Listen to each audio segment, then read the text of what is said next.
Hey everyone, Chris here and welcome back to Gearblocks. Today we're finally hopefully doing some steering for this little Cybertruck roach looking thing. I don't even know what to call it. Comment down below if you have a good name for this kind of atrocious but kind of cool looking vehicle. Yeah, if you missed out last time, we did finally add a body. And oh yeah, I gotta actually turn the motor and all that on. But yeah, we did a little bit of a direct drive as mentioned in some of the comments previously. So let's turn those on. So we have two motors. We got some 50 kilowatt hour batteries there. So actually pretty dang powerful. Go ahead and take a quick seat and... Ooh, that's kind of cool. It's actually not flying right off somehow. That's kind of interesting. Last time it was way more wobbly. Gosh, sounds like a jet engine. I'm kind of curious how we're going to take this ramp here. Hey, that's actually pretty dang cool. Yeah, we stuck out a little bit, but overall, honestly, not too mad with this kind of initial design here. But yeah, goal for today is some sort of steering. It's going to be pretty simple, rudimentary. Some of you guys have left some comments to sort of help out. Still a little complex for me, but we'll see how we do. But enough chit-chat, let's get started here. Let's turn those off so there's no cars trying to run off with us here. Okay, and I guess we'll have to kind of remove a couple pieces here. I did need to like kind of raise stuff up and do some adjustments, but let's get rid of most of the front stuff, at least for right now. Put that there and take that there. Yep, just to give us a little bit of a breathing room here. And okay, now for the meat and potatoes of it all here. So I think actually we could keep a little bit of this. Oh, let's see. So I think my main issue with the steering, at least the one I had previously, was it didn't have a way to rotate. It just kind of slid the wheels left and right. Why is that not detaching? Hold on. And okay, that should be a little bit of a better start there. So I think very similarly, we're going to kind of need one of these. Oh yeah, that should be quite a bit better. So we'll have that set to kind of slide. Go ahead and lock that in there. So that should go left and right. And then I think what a comment or two suggested is that, yeah, we could still have that there. I think I could raise it up or maybe shorten it by 1. Let's go ahead and do that. Set it to 4. Same thing with that one. So do that. Set that one to 4 if I could click the right spot. Always a little finicky. Okay, and I think those two could kind of stay the same. And I think from there, we'd at least need a little axle. It would connect there. Let's go ahead and shorten that up, of course. Let's do like a 4. Although, actually, hold on. Kind of done goofed. I think I need another one axle, one hole sort of thing going on there. Flip that over. Do that there. Number 4. And I think still one more flip. Kind of like that. Because then that actually should give it some rotation. If we do that, lock that. Kind of same thing there. And then I think from there, it will just be a matter of maybe connecting the two somehow. Let's just kind of see how this will kind of perhaps work out.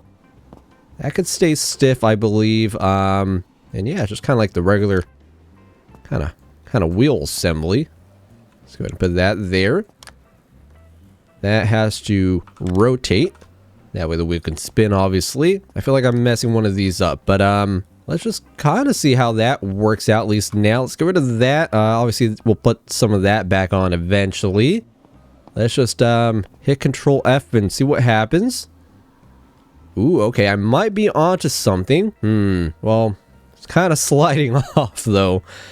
But, because then, yeah, theoretically, I mean, I guess we have a little bit of steering. I think maybe it's just too much movement. I wonder if we even need that. I guess we would, just so we have actually some sort of kind of control. I like how it's just rolling backwards by itself. Okay, hold on. Let's see. What if we add a 2-hole axle? Just to maybe link the two a little bit. Like that there. And yeah, those are both connected. That might kind of mess it up, right? Or... Oh yeah, that kind of just goes back to what we had previously, where just kind of pushes left and right. Because as you can see, the issue with this is that they may not kind of return to center.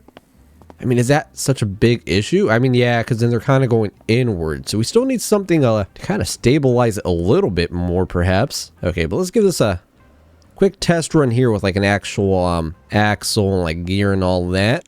I did put that the wrong way, so we'll just use like a little servo motor, you know, have it set to like A and D. Let's go ahead and move that down there. Go ahead and map that to A and D. That might be a lot of power. Let's see. Okay, let's turn that on. Drop everything.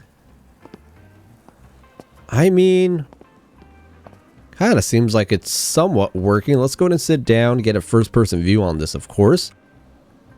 But it kind of just flops. Like, I still need a little bit more stability in the wheel. But I think we're kind of on the right track here. At least a little bit better than before. Let's see. Let's turn those bad boys on. Go ahead and drop that down once again. A little bit of speed. Oh, those things are just going inwards. Okay, hold on. Yeah, they need some sort of rigidity so they don't completely go flying. Okay, just out of kind of curiosity here. What if I just do one long axle kind of between the wheels, you know? Let's see what that maybe does, because then it should still kind of rotate them, but give them a little bit of rigidity. I don't know. I'm no engineer, obviously. As you guys can tell by my kind of horrible designs here. Or does that need a spin too? Hold on. Maybe I just have some of these connectors kind of wrong. So if we do that. Let's see how that works, because then we do have the option of kind of letting it slide and spin. Let's see. Let's go do that. So that should spin. That should be okay-ish. I mean, those have to spin kind of no matter what. Okay, hold on. I wish you could unfreeze it while you're on it. It's kind of a little worried what I did with those axles. Get rid of those. Go ahead and drop that down. Take a quick seat. And third-person view. What is that doing? Oh, still way too much power, of course. Okay, I'm holding right. Okay, now I'm holding left or A. Huh, okay, so maybe I shouldn't have those kind of loose in the front there. Hey, that's okay. Also, I need to really lower that power at some point. It's a little wild here. What if we maybe change that to that? Unlock that and do that. Again, just one thing at a time here. Oh, I think those made them kind of crazy. So we push to the right. Oh yeah, it's like buckling forward. That's kind of funny looking, actually. As we push forward, they kind of break into us. Oh gosh. Oh, okay, hold on. I might be onto something here a little. I'm clicking A, which is turning us to the right, but I mean, you can't really. Okay, hold on. Let me click D. I mean, technically that's steering, right? I mean, it's not the best steering, but it is technically steering. Okay, hold on. I'm not even quite sure what I exactly did there. Let's go back to our little vehicle and see what I did. I was just kind of adding stuff and messing stuff around. I did go back to some sort of connecting rod here. That's like set to move backwards a bit. That's stiff, that spins, that makes sense. Go ahead and lock that in there. Yeah, that spins, which gives this kind of rotation, but then this will kind of limit the rotation a bit, right? Okay, let's see what happens if I make that stiff. I think that's how we had it earlier, and it kind of led to a couple issues. Let's lock that. Obviously has to spin for the wheels. But, I mean, it kind of worked. It kind of almost seemed like the motor was just a little weak. What if we do some RPM? Just add a little bit more. Let's see how that kind of does. So I'm clicking D. Oh, it seemed like it was working just a little while ago. Watch me not be able to get it back to working condition. It's almost like I need obviously I need some sort of kind of spring system, so it has some rotation, but it'll kind of want to go back to its starting position, and then maybe we could like split it off. I do know there's obviously a lot of stuff here, and yeah, there's obviously all the actual suspension stuff. I probably should be using maybe like a control arm and some of these steering arms, but we'll save that kind of for later. Okay, I just kind of had a bit of an idea, maybe, or because I was thinking of something perhaps kind of connecting here like that. That way it could still kind of slide left to right a little bit. Let's see, let's try that out. I mean, we're here to kind of experiment and hopefully learn a little bit. And then I'm kind of thinking maybe we set these two to kind of go left and right. We don't want it spinning because then it'll just drop the whole thing forward. Then yeah, we kind of connect these two kind of like that. I think it has to rotate, obviously. Let's do that. And sure, let's give that a whirl. Oh, okay, hold on. That seems kind of a little interesting. Oh gosh, maybe too much steering. Oh gosh, hold on. But we might be onto something. It's just trying to get it kind of fine-tuned there. But that actually doesn't look the worst. I mean, we can turn right. I am clicking left, by the way. I'm trying my hardest. It's like we need to limit the amount it can rotate. Maybe it has to do with like the rack I'm using, maybe a little smaller one. But that almost seems the most like a actual steering there. It's kind of extra janky and wobbly. Yeah, because we do hard A. You know, it gets a little bit of room to kind of spin. But I think it's a little weirdly bouncy and stiff. But I mean, does that count as steering technically? You know, that's the real question here. What if I just max everything out here? Let's see.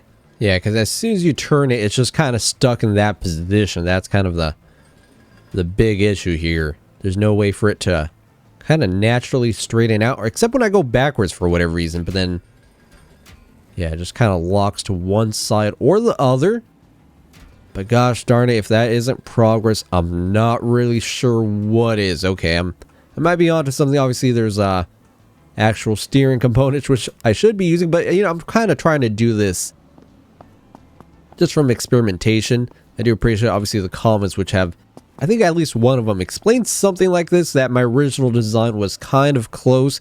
It was just it needed to be offset so these two can rotate, which is where we got these kind of free spinning ones. And then now we have like a link, so that way they turn, but they're kind of limited in their turning. I'm sure there's probably another way. Maybe I could do something similar for the back, or maybe change this kind of gear and hole slider and kind of change the length of stuff a little bit. Okay, let's go to leave our vehicle there. I do want to check out some of this workshop stuff. This one seemed really interesting. No one really suggested this one, but oh, number pad required for scoring. Okay, I don't have a numpad right now. Okay, but let's go ahead and download that. Oh my goodness, there's a whole roller coaster. People are getting kind of crazy with their designs here. You got accelerometers. This is kind of reminding me a bit of kind of BeamNG when you have like the little apps. That's kind of cool. At least I'm assuming we just kind of drop that. Hey, look at that. So we got I don't think we got anything there. Not connected. So something's off with that. Oh, because we could bet with like the numpad. If we did like one, it would be a certain bet there. Oh, not what I meant to do. My bad. Kind of almost broke it there. What a trip. Kind of click these, or these are percentages, and if you get like 3 red in a row, you get $5. I think that's how it works. Let's see. Let's give this a couple more tries here. Oh, okay. I finally got 3 blues, so that would be $20. But yeah, again, it's not keeping track because we don't have like a numpad. But gosh, look at this machinery here. Got all these little stepper motors, which would, I guess, rotate and like point to the thing here. Gosh, that's kind of crazy. We got the back of this here. So we got all the little colors, and then we'll go into like a fly mode here. Yeah, I was kind of hoping it would just kind of clip through, but I'm certain there's some kind of crazy machinery going on here. Yeah, look at that. Just to kind of at least semi-randomize or give the appearance of randomization on the things here. That's so cool. Interesting. It's like an engine essentially, but not quite. Got like rounded beams, torsion springs, all this very, very complex and cool stuff. They got these beams. Oh, that's how they made the circles, just beams. What a trip. And again, super surprised with all the stuff people come up with, and then, you know, we're just kind of here with this monstrosity trying to figure out steering. But hey, again, I think we're getting a little bit closer here, so not too mad about that at all. So yeah, like always, thanks for watching and see you next time.